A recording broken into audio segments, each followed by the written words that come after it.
Hey guys, welcome to the Best Online Tutorials channel. In this video we're talking about how to change Minecraft skin on Java Edition 2024.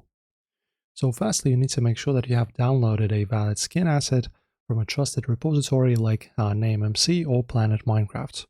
The file must be a clean, uncompressed PNG image sheet. And then just launch your official Minecraft launcher client on your desktop workspace.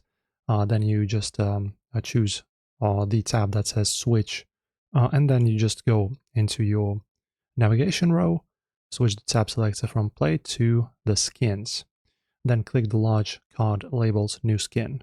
And then just browse for the same PNG you've downloaded, the file sheet I've been talking about. Select your preferred character model layout, and that's it. You can just press on save and use in the bottom right corner. So this is going to be your workflow in your launcher.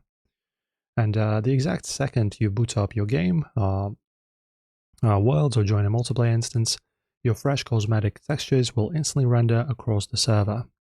That's it. This is how you change your appearance. If this helped, like and subscribe, guys.